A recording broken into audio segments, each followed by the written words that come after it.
Olá, pessoal, tudo bem? Meu nome é Elisiane, eu sou enfermeira assistencial do Hospital Cristo Redentor e nessa semana linda, né, Semana da Enfermagem, eu venho aqui dividir um pouco do que eu sei, do que eu aprendi ao longo desses anos dentro do Hospital Cristo Redentor, atendendo o paciente queimado. Gostaria de aproveitar o momento para parabenizar todos os nossos colegas, né, por o Dia do Enfermeiro que passou essa semana, em especial todos os meus colegas ali do Hospital Cristo Redentor. Tá? A minha trajetória profissional, então, permeia a questão assistencial no hospital, além de ser especialista em urgência e emergência pela Universidade Federal do Rio Grande do Sul e, mais recentemente, mestre em enfermagem pela Universidade Federal de Ciências da Saúde de Porto Alegre, trabalhando com a questão de protocolo para cuidados do paciente queimado. Fazendo uma breve busca dentro das reportagens que a gente vê, tanto na internet quanto em conversas informais, a gente percebe o quão importante e o quão presente é a questão do paciente, da queimadura dentro do nosso cotidiano. Aqui a gente traz alguns exemplos, como aconteceu o, o incêndio da Boate Kiss, traz a questão dos fogos de artifício nos finais de ano, que os brasileiros se queimam muito ao longo do ano por N motivos. Nos meses de julho, a questão dos fogos por questões de referentes às festas juninas, nos finais de ano, questões das festas de ano novo, no dia a dia, escaldo, incêndios, dos mais variados gêneros. Então, a gente mostra a relevância da temática no momento em que ela é tão presente na vida, no nosso dia a dia. Trazendo um pouquinho da realidade do Hospital Cristo Redentor, no ano de 2018, nós tivemos 1.297 atendimentos na emergência. Né? Mostra como é relevante esses pacientes na nossa emergência. Trazendo um pouquinho dos dados epidemiológicos, acidentes por queimadura eles conseguem ocupar o segundo lugar no mundo e estima-se que só no Brasil ocorra 1 milhão de acidentes por ano. Tá? Quando a gente fala em mortalidade, é a terceira causa de trauma mais comum, sendo que 2/3 desses acidentes eles ocorrem no ambiente domiciliar. Olha que interessante. O ambiente domiciliar propicia a grande maioria dos acidentes com queimaduras. 58% dessas vítimas são crianças e adolescentes na faixa etária dos 0 aos 15 anos. E até 4 anos de idade é a segunda causa de mortalidade. E sendo que os principais agentes causais desses acidentes seriam os líquidos quentes, alimentos quentes superaquecidos e os líquidos inflamáveis. Então, como é importante a questão dos líquidos quentes e alimentos superaquecidos no ambiente da cozinha, principalmente, e os líquidos inflamáveis, né? Tomar cuidado com o manuseio desses líquidos. Quando a gente fala em queimadura, logo vem a questão da pele, né? A pele, ela é o maior órgão que nós temos, ela recobre todo o corpo, tendo como principal função proteger contra a infecção, prevenir perda de líquido, regular a temperatura corporal e proporcionar contato sensorial com o meio, né? O primeiro toque, a primeira sensação que a gente tem é através da pele.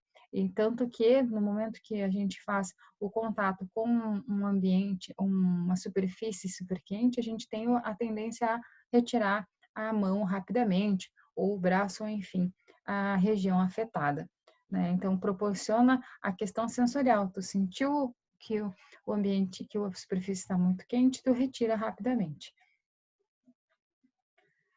E aí, quando a gente fala nas queimaduras propriamente ditas, a gente tem o entendimento que ela nada mais é do que a destruição parcial ou total da pele e dos seus anexos. Ou seja, além da pele, pode atingir o tecido subcutâneo, musculatura, tendões e ossos. Aqui é um exemplo, né, da pele normal, né, a lesão de pele normal. Aqui tu consegue ver a questão, ó, a pele normal. Aqui nós temos uma queimadura de primeiro grau, então mais superficial. Aqui a gente já percebe como é que é a demonstração da queimadura de segundo, onde que nós temos o aparecimento da bolha. E ainda no esquema do terceiro grau é quando realmente, além da pele, os anexos passam a ser atingidos, né? Musculatura, ossos, enfim. Quando a gente conversa sobre queimaduras, elas se permeiam, trabalham em cima de três questões. A complexidade dela se resume em três questões: agente causal, profundidade e extensão.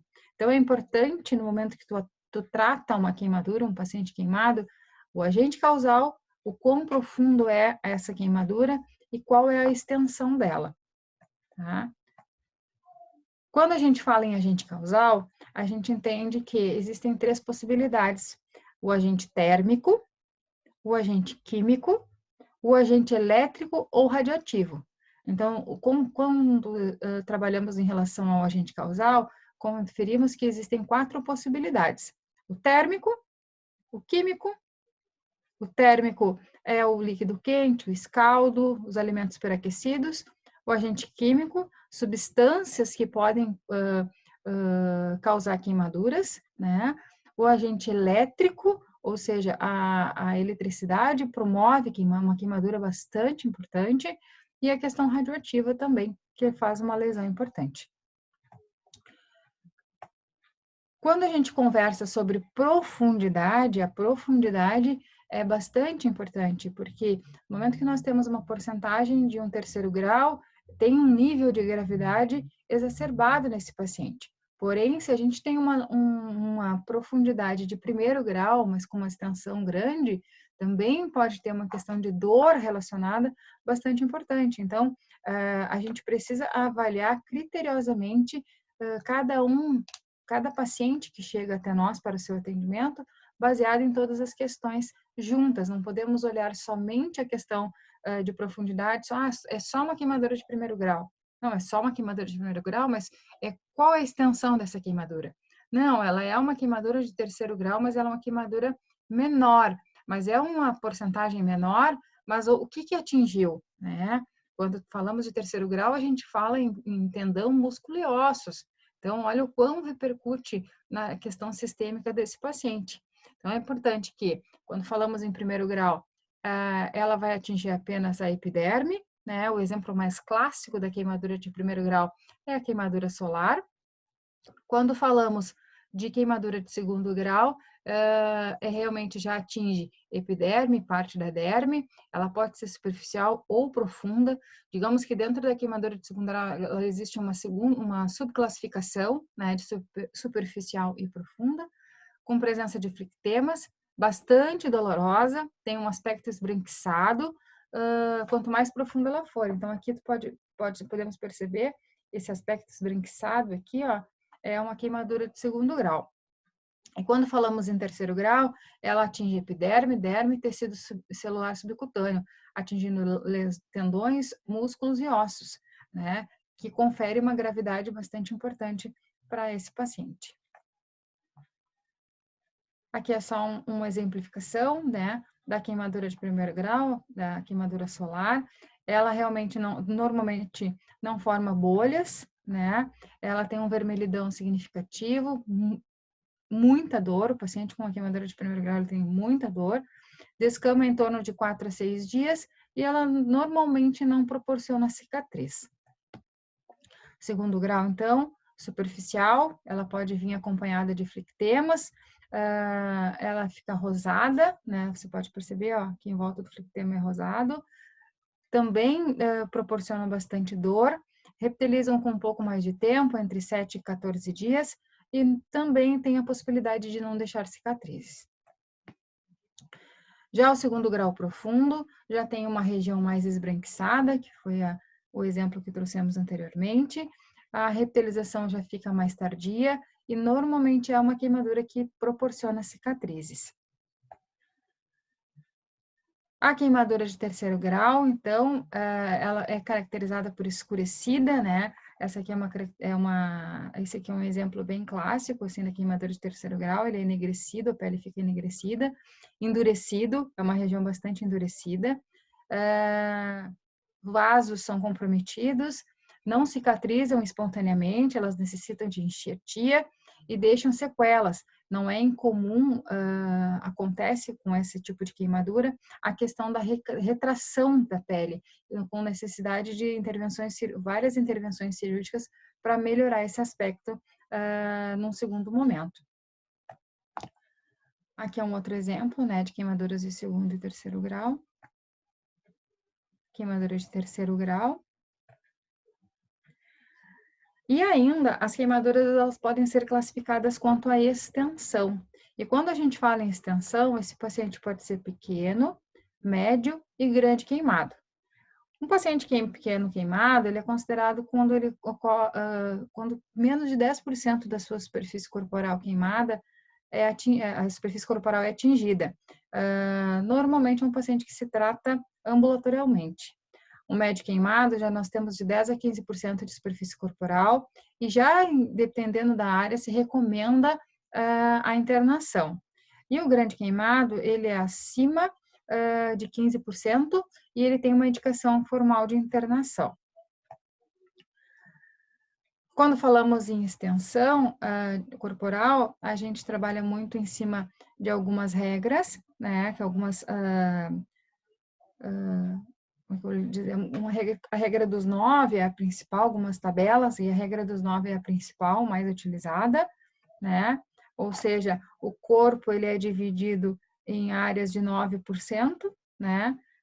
Coxa 9%, parte da frente da coxa 9%, parte de trás da coxa 9%, e assim, conforme tu for verificando a área, tu vai fazendo a contagem, né? Até chegar na porcentagem queimada desse paciente. É importante ressaltar que existem áreas que são consideradas especiais, e quando o paciente tem essas áreas especiais atingidas, que é face, genitais e extremidades, ele é considerado um grande queimado. A face, principalmente, muito pela questão da queimadura de via aérea, né? Que pode comprometer a respiração desse paciente. Quanto ao atendimento pré-hospitalar, é importante ressaltar que devemos afastar a vítima do contato com o agente causador, e eu falo de atendimento pré-hospitalar, seja na rua ou em casa.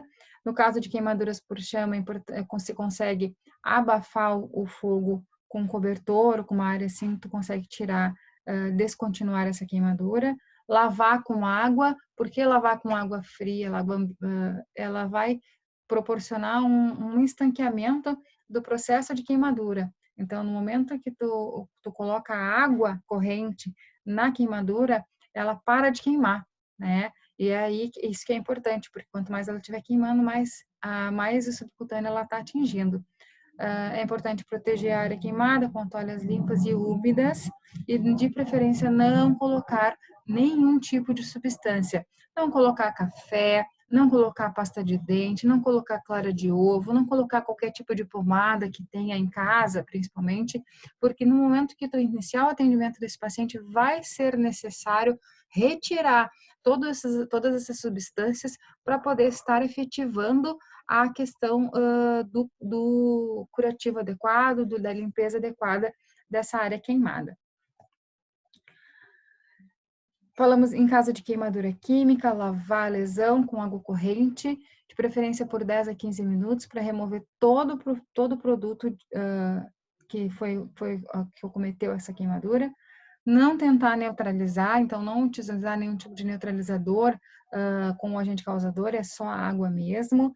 E em caso de queimadura elétrica, sempre para poder chegar perto do paciente, desligar o disjuntor, tá? Então, assim, não chegue perto do paciente antes da eletricidade estar desligada. Se o acidente for com fios de alta tensão, a mesma coisa. Para afastar o paciente, aguardar o desligamento da energia para poder estar procedendo esse atendimento. E quando falamos em conduta, né? As condutas e atendimento. Esse fluxograma que eu trago para vocês, ele faz parte, então, da minha dissertação de mestrado, que trabalhou em cima da, da organização de um protocolo de cuidados ao paciente queimado, e esse fluxograma trata basicamente de como acontece o atendimento no Cristo Redentor. Então, o paciente chega na emergência, o administrativo realiza o cadastro, o enfermeiro classifica, né, conforme o risco, e põe pulseira de identificação. Então, a classificação de Manchester, que é utilizada no nosso hospital. É acionado o médico socorrista para fazer a avaliação inicial baseado no ATLS, ou seja, o ABCD do trauma sempre vai acontecer, independente de ser um paciente queimado, um queimado associado a uma explosão, que ele pode ter sido arremessado, um queimado que pode ter sido confinado num ambiente, enfim, precisa ser verificado todas as questões relacionadas à cinemática desse trauma. Então, se utiliza um exame primário, exame secundário, usando suporte de oxigênio, acesso venoso para reposição hídrica, analgesia, queimadura dói, é importante que a analgesia aconteça. Sonda vesical de demora, porque tu precisa estar controlando como esse paciente está respondendo a essa reposição hídrica, exames de imagem e exames de sangue e laboratoriais, no caso, né? Nesse momento também é acionado a avaliação da cirurgia plástica para mapeamento da área corporal queimada, para o cálculo da reposição hídrica e para baixa hospitalar, se o caso for, né? É feito contato, então, com o setor de internação para efetivação dessa baixa e, na sequência, o contato com a terapia intensiva ou com a unidade de internação do queimado, né? Se for um paciente grave, vai para a UTI, para a nossa UTI central. Se for um paciente que tem condição de ficar baixado na enfermaria, então é feito esse contato. No caso do paciente grave, que ele precisa de cuidados de terapia intensiva, o paciente é feito o contato então com a UTI, o paciente é transportado para a UTI com ventilador mecânico de transporte, oximetria portátil, acompanhado do médico assistente, do enfermeiro e do técnico de enfermagem que está fazendo esse cuidado.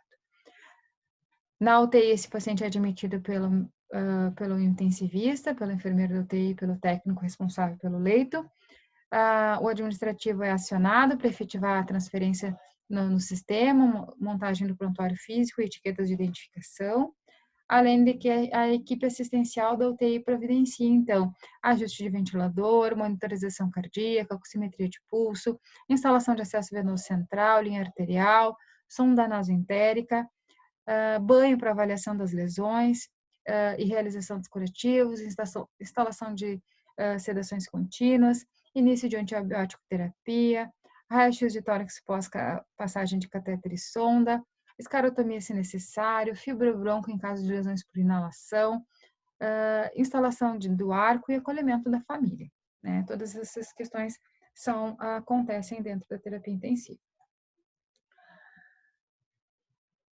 Mas voltando um pouquinho no atendimento inicial, a gente começa a falar então sobre a questão do atendimento propriamente dito e as questões que precisam ser consideradas. Extensão da superfície corporal queimada, a profundidade, a localização dessas queimaduras, se são áreas funcionais, a idade do paciente, extremos de vida, ou seja, menores de 2 anos e idosos com mais de 60, precisam ter um olhar mais aguçado, digamos assim, pelas suas particularidades. É importante determinar se as queimaduras estão associadas, então, a uma via aérea comprometida, se a queimadura foi ocasionada por alta tensão, se é politraumatizado, se tem patologias graves associadas, se existem queimaduras intermediárias, região de cabeça, mãos, pés, região perineal. Então, todas essas questões precisam ser verificadas. Se for o caso de encaminhar esse paciente para algum lugar, se tu estás em um hospital do interior, é importante que esteja descrito o agente da queimadura, o mecanismo da queimadura, o horário e local do acidente. O horário e o local do acidente vão ser importantes para determinar a reposição hídrica desse paciente, descrição do ambiente de queimadura, se foi um local aberto, se foi um ambiente confinado, a causa do acidente, se existem doenças pré-existentes, e transportar esse paciente de forma rápida e segura. Aqui alguns exemplos, né, de queimaduras. É importante envolver esse paciente no lençol limpo, não usar produto, levar para um serviço habilitado, sempre que possível. Importante ressaltar que dentro do Rio Grande do Sul existem 3 centros de queimados, 2 deles na capital, somos nós, o Cristo Redentor e o Hospital de Pronto-Socorro. A questão aqui do resfriamento das queimaduras, então, compressas limpas, com soro fisiológico, para estar fazendo o resfriamento e até reduzindo a dor desse paciente. Aqui eu mostro para vocês o impresso, então, utilizado no serviço de queimados do Cristo, né? Então, tem toda a descrição de informações importantes, e aqui, então, é o mapeamento, né? Esse impresso serve para mapear a área queimada desse paciente e para poder ter a questão da porcentagem de área corporal queimada. Enfatizamos, então, que o atendimento inicial do paciente ao queimado, ele não muda de outros pacientes vítimas de trauma. É importante levar em consideração o A com sinais de lesão de via aérea, né? A questão do paciente queimado, ele tem muitas possibilidades de ter queimadura de via aérea, né? Então, o A vai ser extremamente importante para ele. B, se teve alguma lesão por inalação, o acesso venoso, D de estado neurológico, expor a vítima, a questão de fluidos e não esquecer a analgesia, né? Analgesia e vacina antitetânica. E a gente fala em analgesia e quando a gente enfatiza a questão de morfina é porque realmente é analgesia forte, né? Uma analgesia importante porque esse paciente vai ter muita dor. Os primeiros cuidados ao paciente queimado, então, é a questão de verificação de sinais vitais, se a via aérea está comprometida, o acesso venoso calibroso, a sondagem vesical para balanço hídrico rigoroso, sondagem nasoenteral para suplementação nutricional, sim, é necessário se preocupar com a questão do quanto antes tu iniciar com o suporte nutricional, que vai ser crucial para a evolução adequada desse paciente e a necessidade de escarotomia ou fasciotomia. Mapear uma área queimada, realizar a banhoterapia. A banhoterapia nada mais é do que um banho desse paciente com uma solução, clorexidina é a mais utilizada. Realizar os curativos, a gente usa, num primeiro momento, a sulfadiazina de prata no corpo e no rosto a neomicina, né? Recentemente eu participei de uma atualização em que um professor dizia o seguinte: mas eu só tenho isso. Faça o melhor uso daquilo que você tem. Se você pode colocar uma limpeza adequada e sulfa, por exemplo, é a sulfa que tu tem, usa a sulfa. Ah, tu tem um curativo mais adequado, mais sofisticado, seria a palavra correta? Use o seu curativo mais sofisticado, mas faça o melhor uso daquele recurso que tu tens disponível. Posicionar o paciente no leito, manter a oximetria, balanço hídrico e sinais vitais rigorosos, proporcionar analgesia conforme prescrição, providenciar a vacina antitetânica e observar a perfusão das áreas de queimadura, principalmente as de terceiro grau e queimaduras que façam toda a volta no membro, né? No momento que tu tem uma queimadura que faz toda uma volta no membro, tu tem um risco muito grande de um sofrimento desse membro. Então, ou toda a volta do membro superior, por exemplo, ou toda a volta da região torácica. Então, é importante que tu verifique a perfusão dessa área, a expansão torácica, porque esse paciente pode vir ter necessidade de uma intervenção cirúrgica. A avaliação do paciente queimado precisa ser criteriosa, sistematizada e completa, preferencialmente numa unidade hospitalar referência para atendimento desse tipo de paciente, que vai fazer a diferença no prognóstico dele. Aqui descrevemos, então, condições que classificam uma queimadura como grave, extensão em profundidade, 20% em adultos e 10% em crianças, os extremos de idade, presença de lesão inalatória, politrauma e doenças prévias associadas, queimadura química, o trauma elétrico, as áreas nobres e pacientes que são vítimas de violência, maus tratos e tentativa de autoextermínio. Critérios para internação em unidade de queimado, então, esse paciente que tem a queimadura de segundo grau, de 20% em adulto e 10% em criança, queimadura de terceiro grau de qualquer extensão, lesões de face, olhos, períneo, mãos, pés e grandes articulações, a queimadura elétrica, porque ela realmente tem uma repercussão hemodinâmica bastante importante, a queimadura química, a lesão inalatória ou lesão de circunferencial de tórax e de membros, que era o que eu estava comentando recentemente, as doenças associadas, tentativas de autoextermínio, politrauma, maus tratos e situações sociais adversas. Quando a gente fala no atendimento inicial, especificamente em relação à reposição hídrica, utilizamos então a fórmula de Parkland, que nas primeiras 24 horas você precisa infundir de 2 a 4 ml por quilo de peso versus a superfície corporal queimada. O resultado desse valor, desse cálculo, metade desse valor, metade desse volume vai ser infundido nas primeiras 8 horas e o restante desse volume nas 16 horas restantes. Então, assim, ó, não podemos simplesmente começar a infundir o volume sem nenhuma organização. Precisamos ter uma base importante utilizando as fórmulas disponíveis, tá? Então, aqui é um exemplo. Se um paciente tem 50 quilos e 35% de área corporal queimada, vamos calcular 4 ml de volume, ficam 7 litros, né, para infusão. Ou seja, 3.500 ml divididos em 8 horas, então 437 ml hora nas primeiras 8 horas, e o restante desses 3.500 ml divididos em 16 horas, nas próximas 16. Então, ficam 218,75 ml, ou 219 ml hora, nas 16 horas seguintes. Então, o que acontece? Por que a gente precisa, por que é tão importante o dado de que o horário que aconteceu essa queimadura, né? Porque baseado nesse horário que aconteceu a queimadura, nós vamos calcular essa reposição hídrica dentro dessas 24 horas. É importante o controle de diurese. Se espera que o adulto tenha de 30 a 50 ml hora e a criança de 1 a 2 ml por quilo por hora, né? Quando temos a queimadura elétrica, é importante aumentar em 70 a 100 ml hora pelo risco da mioglobinúria. Problemas comuns a serem evitados, então, por que é importante a gente ter tantos dados?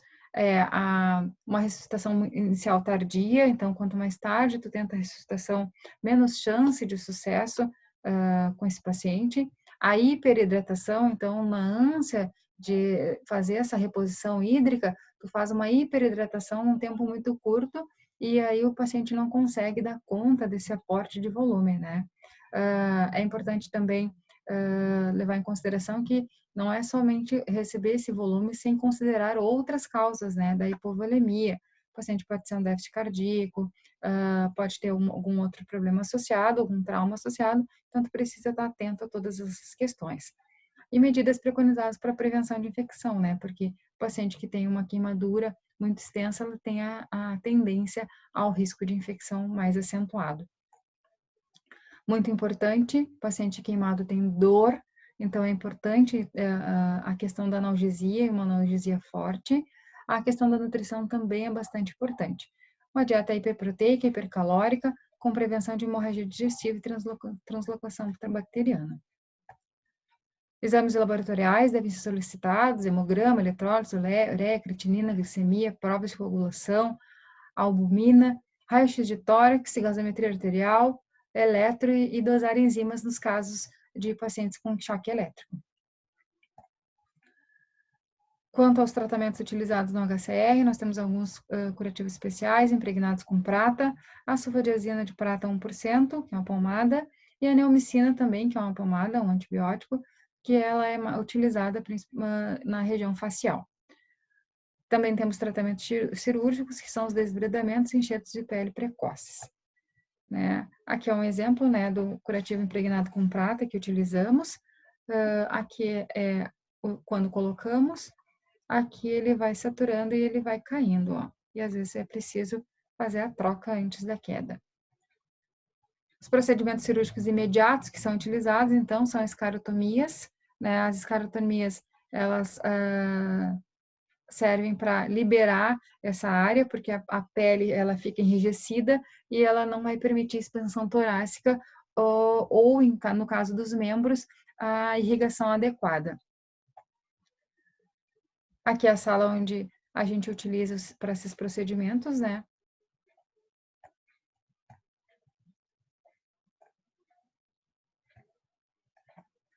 Aqui, então, é a posição da escarotomia, então tu faz todo um recorte em volta do membro para estar liberando, literalmente liberando espaço para esse edema poder acontecer e não comprometer membros e expansão torácica desse paciente. Aqui, então, ó, é um exemplo, ó. Então, é feito um corte longitudinal em ambos os lados para estar liberando essa pele e poder ter uma expansão torácica adequada. Outro procedimento que às vezes se torna necessário é a fasciotomia, né? Que é a abertura da fáscia muscular para evitar a síndrome compartimental, principalmente nas queimaduras elétricas. Aqui só um exemplo, né, da banheira que é utilizada, a banheira de Morgani, que é onde que é utilizada para fazer o banho desse paciente. Quando é feito o banho, é importante a limpeza das lesões, retirar o agente, roupas e resíduos, plástico, piche, pomadas e outros. É feita a lavagem corrente com solução fisiológica. Nas queimaduras químicas, a gente não neutraliza, mas lava abundantemente, tá? Lava-se, então, com jato de água corrente, e depois utiliza-se a clorexidine e a gaze para estar fazendo os curativos de regiões. Gaze, na verdade, o Cristo tem utilizado ultimamente a gaze em parafina, que ela vai ter uma hidratação melhor para essa queimadura. Como eu falei inicialmente, algumas áreas também a gente utiliza a sulfadiazina de prata. O procedimento deve ser com técnica séptica, rápido para prevenir hipotermia, né? O curativo inicial, a gente faz a remoção do flectema e tecido desvitalizado, aplica a pomada de sulfadiazina de prata, exceto de regiões com face e períneo, e o curativo ele é aberto 2 vezes ao dia porque a sulfa oxida, né? Então, por isso que ela precisa ser feita a troca 2 vezes ao dia. Ela oxida em 12 horas. Aqui é um exemplo de pré-curativo e pós-curativo, como fica. Aqui é membros inferiores com a sulfadiazina. Aqui o posicionamento do paciente no leito, então a gente usa esses arcos e põe o lençol em cima. Aqui posicionamento, né, melhor dos membros utilizando calhas ou talas. E a queimadura, ela é importante que se previna, né? Trabalhar com a prevenção é o melhor remédio. Uma vez instalado, a queimadura vai deixar marcas para o resto da vida. Então, eu converso com as pessoas e digo que a melhor forma de trabalhar com a queimadura é com a prevenção. E essa é uma frase que é um autor desconhecido, mas ela é muito certa, né? A dor da queimadura é terrível para quem sente e estressante para quem cuida, porque por mais acostumado que tu estejas a trabalhar com a queimadura, é bastante estressante tu ver a dor desse teu paciente. Gostaria de agradecer, deixar aqui os meus contatos de e-mail e telefone, né? E muito obrigada por essa oportunidade.